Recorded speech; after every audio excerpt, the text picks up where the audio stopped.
And today we're going to take a look at the garden and see how it has changed as the month of July is coming towards an end. Major progress being made. There's harvests of vegetables and fruits, but we have a lot of improvements to make. It's a country garden. It has a country feel. We grow everything in ground. Takes me back to the days when I visited my grandmother's farms. Ready to branch out to the country one of these days. But in the meanwhile, we are going to focus on this piece of land that we have and make the most of it and enjoy the country feel. If it's kind of wild and weedy, that's fine, because this is the feeling we want throughout the summer, so we can enjoy this garden. And also the fruits of our labor. Any vegetables or fruits we can harvest is a wonderful thing. And I hope this inspires you to maybe do a little in-ground gardening. You know, growing in pots is fine, and you can achieve quite a bit and grow quite a bit and get amazing harvests from that. But a little in-ground garden is good too. But we're going to do some work in the garden and get rid of some of these weeds. This is the biggest problem. Some of the weeds are taking energy and nutrients from our plants. So we need to work on that. But we're going to enjoy just being out in the garden in general. If it takes you back to maybe your grandmother's house from years ago, or some relatives that used to stay with, or maybe you grew up in the country, then that's a wonderful thing. Take me back to my hometown. Take me back to my loved ones. We were kids, now we're all grown. Back in my hometown. Take me back to my hometown. Back to my loved ones. Back to my hometown. Back in my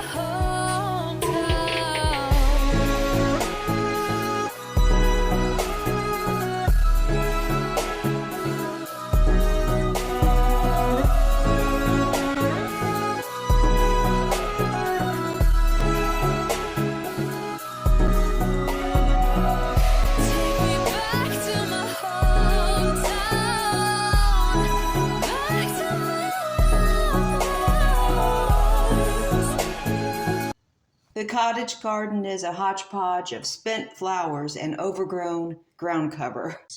It doesn't look too bad. I like this kind of look. So does my husband. Like I said, we like the wild look. This is very informal.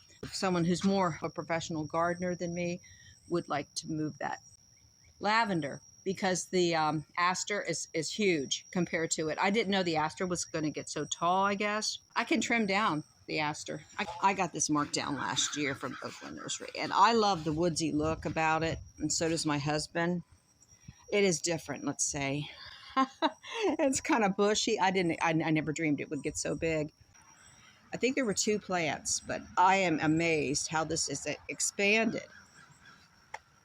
Because this is so bushy and tall, it makes me want to put other bushy and tall plants through here, but I want room for not just annuals to make the late summer and early fall garden look beautiful. I would also like some herbs, because this is an herb garden also. We have some time coming up right here.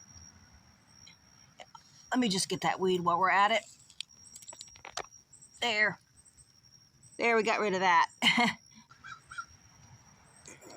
So this way I can show you the close-up of the thyme. Look at that. It's an herb. We love it. But I would like some basil through here. It's a good summer herb. I do have a space for one perennial. Can't be a very large one, maybe. Right there. So we're looking for plants that are marked down at the nursery. We're going to be making improvements through here for sure. This is my husband's garden. Right now it looks pretty nice, but there's a lot of weeds down there. Between the marigolds and the garlic chives, it keeps the bugs away. So it's a good thing. Now we did get some bugs anyway that we're trying to get onto the tomatoes. I don't know what bug it was, but it didn't seem to mind the smell of the garlic chives and marigold. So hopefully those will not come back. There was one tomato that a bug had gotten into, or a worm. And another one, it looked like a worm had attempted to get into. They're in the house on the windowsill. Oh, the good news is we do have an eggplant coming on down there. Look at that. We have an eggplant. Yay. We have one right here also that's forming. So this is exciting. I read that we can trim these leaves so the air will flow and it will help the pollination. The peppers haven't been doing well this year. I haven't really talked much about them. This is the one that's doing the best. They're just slow. You know, you can get peppers through the whole month of September. So I'm not going to worry about it, but I do plan on giving them some Miracle Grow at some point. But when I trim back the eggplant, I think it will help the airflow come in, and the peppers will get more sun also. But the marigolds are doing great. We have a very large cucumber. I'm going to let that grow just to see how big it gets. I just like the look of it. And it will not go to waste. I know it's going to be filled with seeds, which I can use for next year. And here we have all kinds of cucumbers this year because I bought them by plant at the nursery. Very reasonably priced. If you pick them small, they're good and crunchy. I didn't grow my own this year by seed. But next year I might try the grow system. Thinking about purchasing the grow system, the grow lights. I'm letting these cucumbers take off. It's going to be amazing. They just keep on blooming, it looks like. If they start to die down, I'll take them out. And then we'll be done with cucumbers. I might be able to do some pickles this year. Yeah. But I do refrigerator pickles. I think they taste better. They're fresher. I can do the other ones, but I only bought 3 cucumber plants. I don't know. We'll wait and see how many are produced here. They seem to be doing very well. They like to be near the tomatoes, which are on the other side.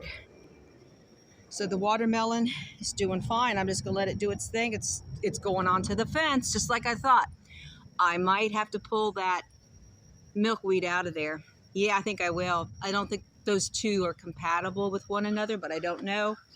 I just want the watermelon to have plenty of room to do its thing. And it could do its thing on the ground too, whatever it wants to do. So enough sun comes through here and we're getting blossoms already. We're getting blossoms. This is exciting. Okay. And the broccoli's still doing well. Yeah. We have the broccoli's not doing bad at all. I need to pick this, I think. Yeah, this is going to be bitter. And then we'll just let the broccoli grow here and there, little pieces of broccoli that we can use. And usually I do mixed vegetables because we don't get much broccoli but in the summer. But I do want to plant some more. I mean, after we have our big harvest, like we've already had our big harvest, broccoli harvest, we only get a little bit here and there. But I want to plant some more broccoli. So in order to plant some more broccoli, I have a broccoli plant here. Maybe that will be good for the fall. But I have some more seeds, and I might as well use them. So I need to do some trimming. Trim these mulberries. They've gotten out of control for sure. And cut back some of the garlic chives. And we'll grow some more broccoli seeds. I need to do that before the end of July, and time is speeding by. So I need to do that in a hurry. This is a priority for planting the broccoli. Yeah, for sure. We're going to just let the potatoes die down.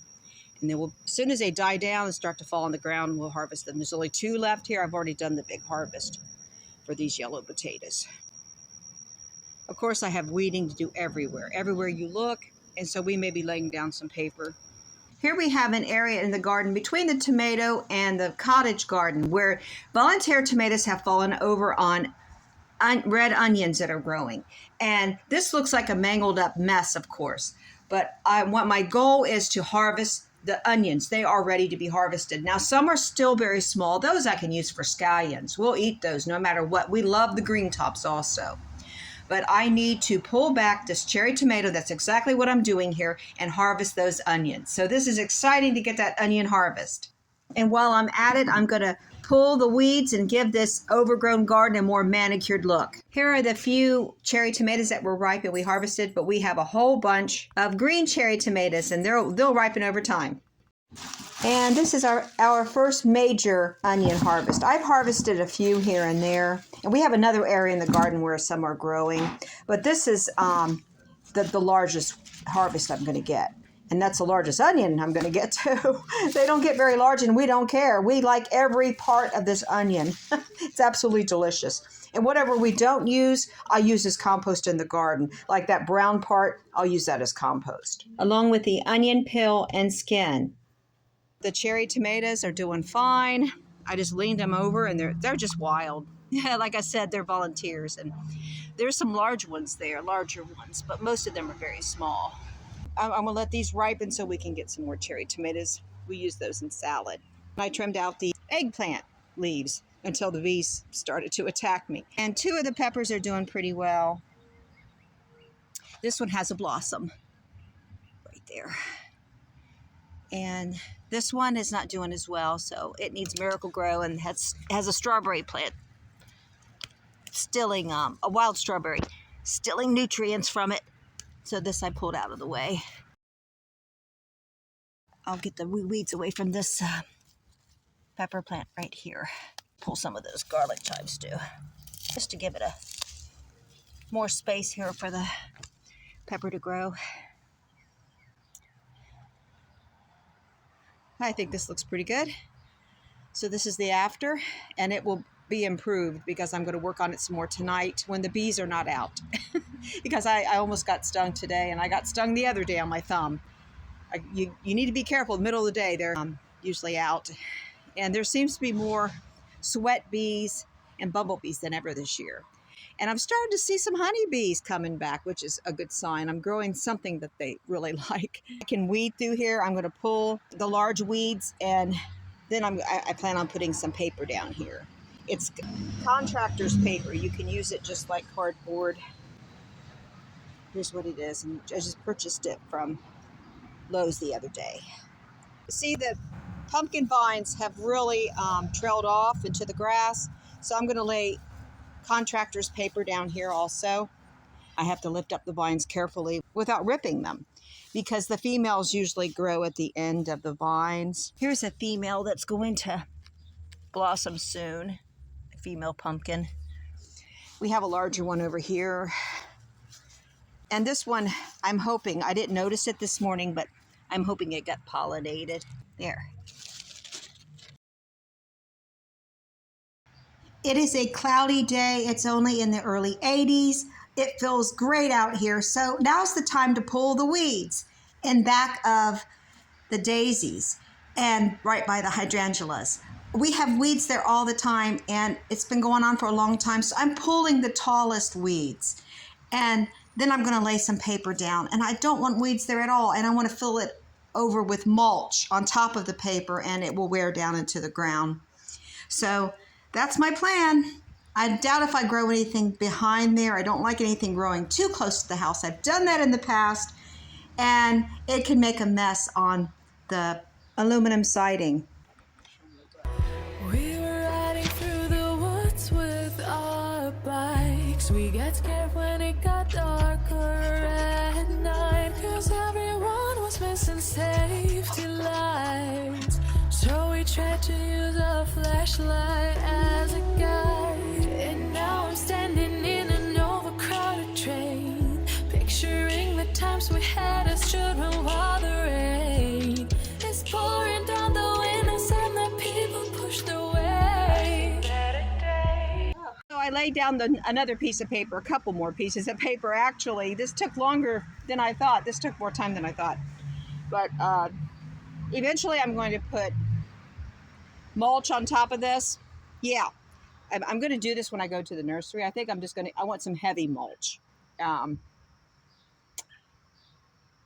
Brown or black mulch, and I want that to wear down. I don't think I'm going to grow anything back here. I don't want anything right beside the house, but right behind the daisies I might grow something. So there's a small area where I could grow something in the future, but I'm not concerned about that till next year. But we'll see how this works and how it breaks down. We got some other areas in the garden, and I'll show you the other areas where I laid down paper, but I'm not finished. Out here, this is the pumpkin and the corn garden, the three sisters. I have some bush beans there too. But right here's the vine. And there's 2 pumpkins growing, and these are sugar pie pumpkins. And there they are. 2 of them. So I needed to put paper out here. I don't want my husband or a friend of his who might be cutting grass for us, I don't want them running over my pumpkin vines.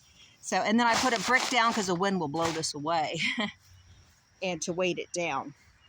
And then over here, I laid down paper for where the pumpkins vined off. But I'm not finished, because we want to finish this and lay down more paper because more vines will be crawling out here. I just don't want them anyone running over the paper. So my husband, I cautioned him about it. And if he doesn't cut the grass and his friend does, then, because he has a young man that sometimes cuts grass for him, he insists on hiring out, although I could easily cut this grass without a problem. But this is the paper that we laid down, but I need to finish this. So in the next video, hopefully you'll see this completely finished. And I'm excited about it. I just want to see some pollinators on the female blossoms. Hopefully that will happen. If not, I'll have to pollinate myself with the Q-tip. I hope I'm inspiring you to do in-ground gardening. And if you're younger than me, there shouldn't be any problem unless you just prefer growing in containers and raised beds. It is easier. And if you work full-time, I fully understand. I'm a stay-home wife right now, so I do have the time to do this. But at my age, it is very exhausting. And there's always something to do in the garden. It keeps you busy. It's great exercise. And then you harvest those healthy vegetables and fruits. And that organic gardening is the way to go. And we just have a good time here. This is a naturalistic garden. Eventually, I may put up some raised beds. I prefer the raised beds that are not in containers, but you can do them. You can do them. You just pile a bunch of dirt in a big pile. I've done it before. We need to work on this tilling over time, and the grass needs to die down, and the soil needs to be enriched. It's all a process of nature, and you can make it happen too. God bless each and every one of you. I'll see you on the next one. All right, we got the aster cut down a little bit there. It's not overshading the lavender, so I think this will work.